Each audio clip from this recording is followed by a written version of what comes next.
मुझसे कोई पूछे कि सबसे महत्वपूर्ण क्या है, तो मैं एक शब्द का इस्तेमाल करता हूं जिसका नाम है PQ। ये आपके लिए शायद नई चीज होगी। सुना है PQ क्या होता है? नहीं सुना? तो P से बनते हैं 3 शब्द। एक शब्द बनता है परसिस्टेंस, और ये आमतौर पर इसी रूप में चलता भी है, परसिस्टेंस कोशिएंट। लेकिन परसिस्टेंस की जो बड़ी बहन है या जो बड़ा भाई है,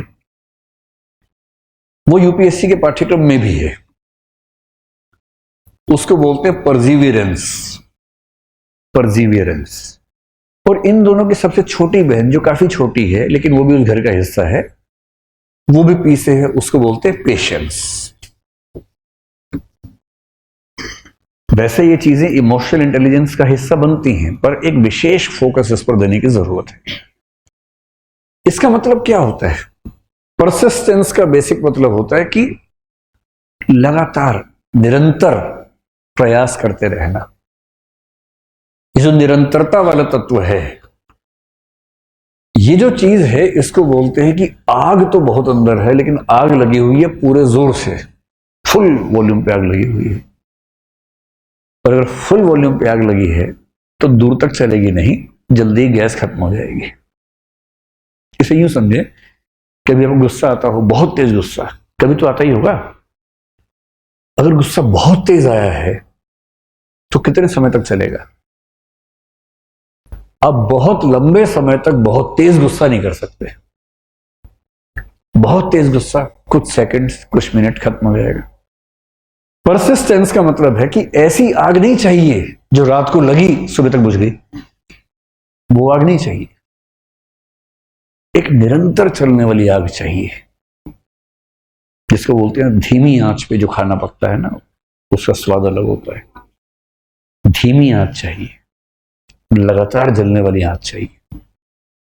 2 साल तक लगातार आपके मन में यह भाव रह सके कि भाई 10 घंटे पढ़ना है, 8 घंटे, मतलब मेरे ख्याल से अगर आप क्लास के साथ 6-7 घंटे पढ़ रहे हैं तो ठीक है, कोई दिक्कत नहीं। कि भाई आज 9 घंटे पढ़ाई नहीं हुई, और अगर 9 घंटे पढ़ाई नहीं हुई तो ये गलत हो गया, और आज 1 घंटा कम पढ़ा हूं, कल 1 घंटा ज्यादा पढ़ूंगा, हिसाब बराबर करना होगा।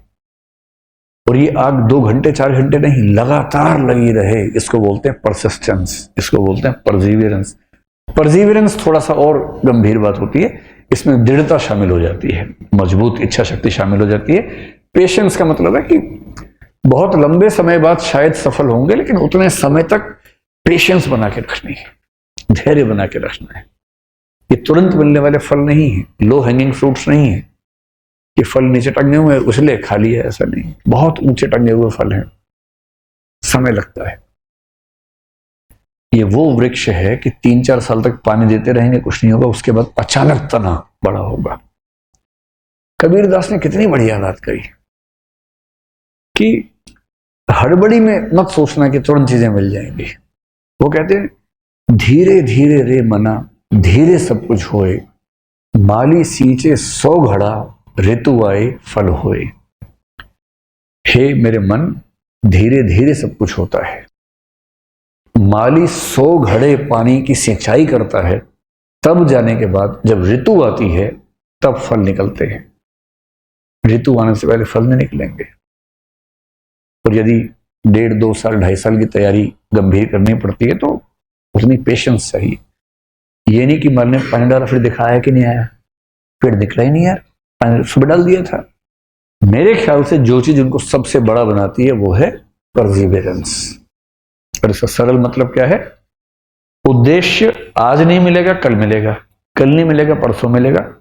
जितना भी समय लगे, जितनी भी ऊर्जा लगे, जितनी भी थकान हो, जितनी बार हारना पड़े बीच में, जितनी बार गिरूंगा फिर उठ खड़ा होऊंगा, और अपने पूरे मजबूत इरादे के साथ उस तरफ बढ़ता रहूंगा, और अंत में क्यों सफल नहीं होऊंगा भाई, क्यों नहीं होऊंगा सफल? ये तेवर चाहिए। अंतिम बात, जो आजकल एक नया शब्द चल पड़ा है, हो सके तो इस पर अभी से थोड़ा सा सोचना शुरू कर दीजिए, और ना हो तो IAS बनने के बाद सोच लीजिएगा। इसके लिए बोलते हैं स्पिरिचुअलिटी कोशिएंट। आजकल स्कूल वगैरह में इसको सिखाने की परंपरा शुरू हुई है, बहुत सारे स्कूल्स में आजकल इसकी बात होती है। स्पिरिचुअल होने का मतलब ये नहीं है कि मैं आपसे पूजा पाठ करने के लिए कह रहा हूं कि आप मंदिर जाएं, मस्जिद जाएं, मैं उसकी बात नहीं कर रहा हूं। स्पिरिचुअल होने का बहुत सरल सा मतलब पता है क्या है?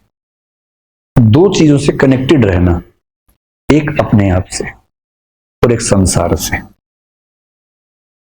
कनेक्शन दो चीजों के साथ रखना है तो फिर तैयारी क्या और जीवन क्या सब चीजें बेहतर हो जाएंगी। एक सेल्फ के साथ और एक इस दुनिया के साथ कैसे रखना है। कई बार क्या होता है कि हम चकाचौंध में ना अपने आप को भूल जाते हैं, खुद से ही बात नहीं कर पाते। और जितना जरूरी है दूसरों से बात करना, उतना ही जरूरी है खुद से बात करना। तो दिन में 10-15 मिनट ना अपने लिए रखना है, जिसको आजकल लोग मी टाइम कहने लग गए हैं। खुद से बात करनी, जहां में उसने बड़ी बात कर ली, जिसने खुद से मुलाकात कर ली। खुद से मुलाकात करनी है। खुद से मुलाकात करने के 2-3 तरीके अच्छे होते हैं। जो तरीका मुझे पसंद है, अकेले सैर पे निकल जाइए और सैर पे झुंड साथ लेके मत चलिए। नेताजी नहीं बनना है कि आपने लिए पीछे जो 5 फॉलोवर्स आ रहे, भैया भैया भैया, आपको मजा आ रहा है कि सब भैया बोल रहे हैं, सब दीदी बोल रहे हैं। ये ड्रामा नहीं करना है। अकेले, और अकेले आजकल की पीढ़ी में क्या अकेले चलते हैं, फोन यह है, 2 कान में टोपे लगाए और उसके अंदर गाने चल रहे हैं। वो नहीं, वो तो शोर आपके साथ चल रहा है ना, वो शोर नहीं चाहिए। कुछ नहीं लेके चल रहा है। मोबाइल फोन है भी तो उसको यूज नहीं करना है, रखिए सिक्योरिटी के लिए, कहीं कुछ दिक्कत हो जाए। अकेले टहलते रहिए 15 मिनट, आधा घंटा, फिजिकली फिट रहेंगे एक तो, और आप पाएंगे जब आप अकेले टहलेंगे बहुत सारे विचार आने लगेंगे, आत्ममंथन होगा, इंट्रोस्पेक्शन होगा।